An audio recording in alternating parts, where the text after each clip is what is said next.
Enjoying the show? You can help others find it and enjoy it too by giving us a 5-star rating or review.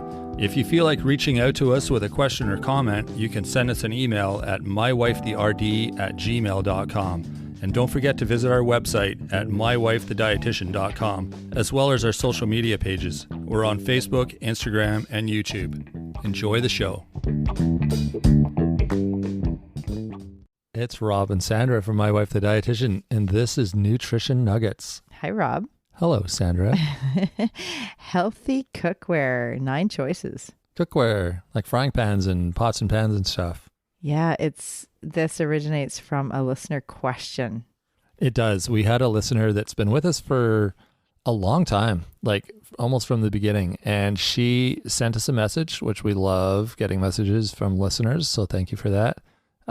Sent us a message saying, she's got this cast iron frying pan that she uses and it's super heavy, which they are. I get that.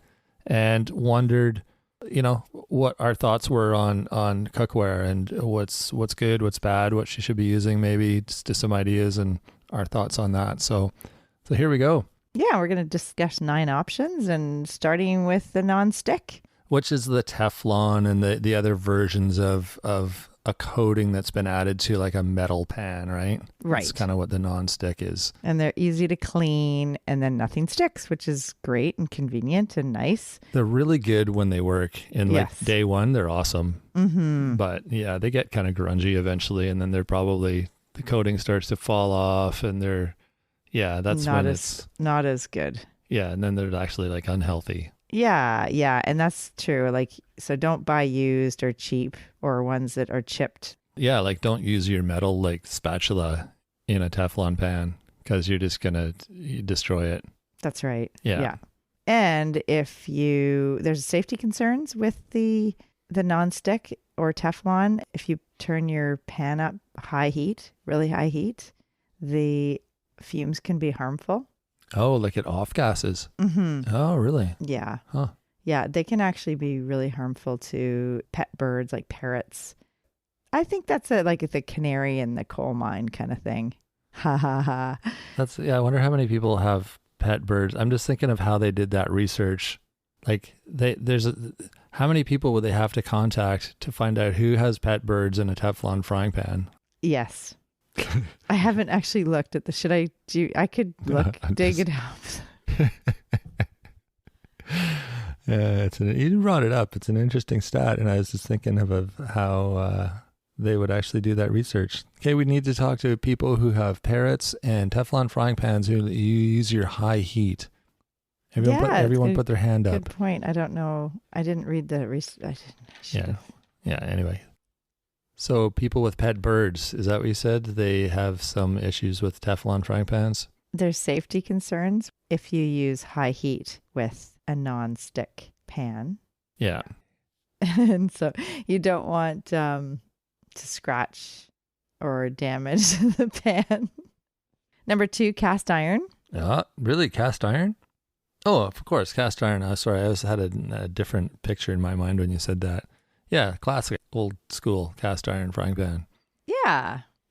And so they are heavy. You mentioned that at the start. They are heavy. They're very heavy. And there's some benefits to using a cast iron frying pan for cooking there, right? Yeah. The heat is well distributed. Yeah, dispersed. And it retains the heat well, too. Mm-hmm. And if it's seasoned properly, then they should be a nonstick in itself. Right. And also, the iron, it's actually helpful for people that have anemia or low iron stores. And when you're cooking something acidic in a cast iron pan, say tomato sauce, for instance, it actually will help a bit of the iron in the cast iron go into your meal and increases the iron-rich food. Interesting. It helps the absorption. Huh.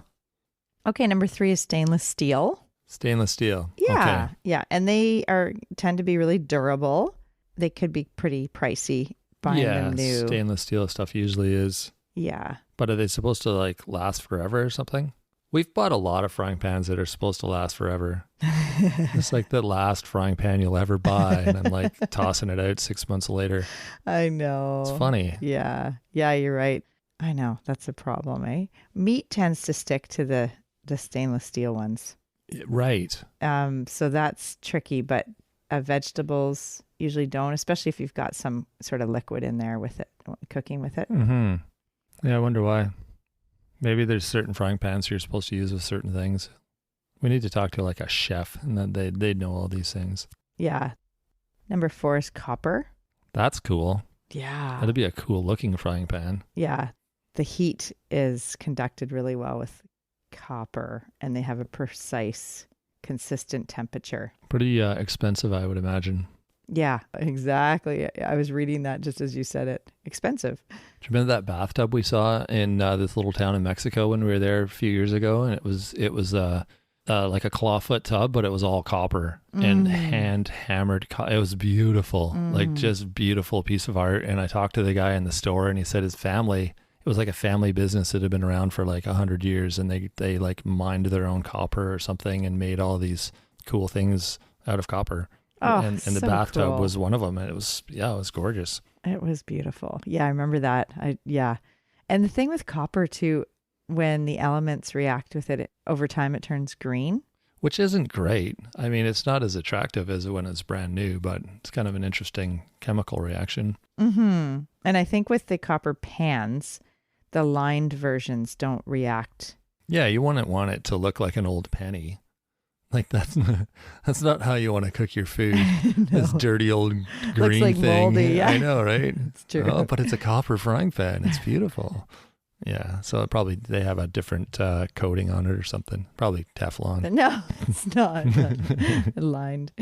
Yeah. All right. The next one is glass. Glass.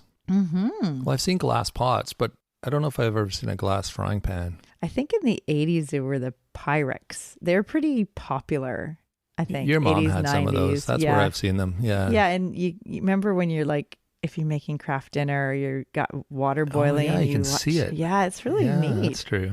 But it was like a chemistry lab. That's right. That's why you liked it. Yeah, It was like a little experiment. But the downfall is... Well, exactly. When they fall down, they go boom and crack. break. Yeah. Yeah. Exactly. And they can break with high temperature too. I think a lot of times people cook on too high temperature. Oh, way too high. And it burns the pan. It burns the food. It has the smoke. Our kids do that a lot. And I'm always like, turn it down. You don't need it that high. And they'll say, well, it'll cook faster if it's higher heat. And it's like, not really. Like No. it just burns and sticks to the pan. And it's not. But I love that they're cooking. Oh, yeah. Well, that's the plus side. It's a huge plus. And maybe that's why we're going through pans. I was just going to say, I like that you're cooking, but our lifetime pan is done after 6 months because there's been so many things stuck to it and scraped off. Yeah, and it's not great to burn food. It's just, we did an episode on grilling in the barbecue season. And we talked all about like carcinogens in your food from the, heterocyclamines. Burning it in the flame. Mm-hmm. Yeah. And it's the same thing on the stove. And you know, the fats, grease, and oil episode too, all about how putting different cooking oils in and the smoke point, and it's not good. It's so not good for our health, and it makes the oil go rancid. Yeah.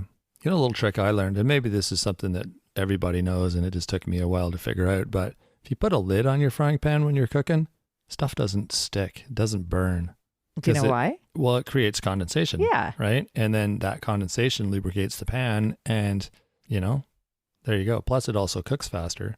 That's it right. kind of steams it. So there's all that, you know, it's such a creative endeavor, cooking. it really is. It's so awesome. Yeah. You know, it's, you learn so much as you do it. And that's the thing with cooking, and for people to learn, it's just, I think a lot of people like to be perfect at things. And so it's intimidating to, if you've never cooked, it's intimidating to get in front of that stove and start trying different ingredients and cooking and chopping and all that, because if you make a mistake, you feel like it's, you know, the end of the world. But if I do it wrong.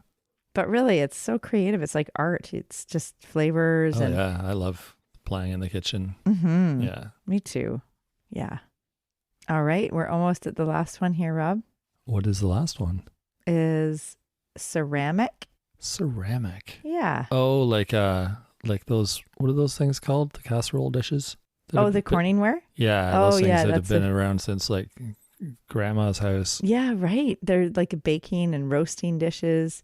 They don't leach chemicals. They usually have like a pattern so they kind of look nice.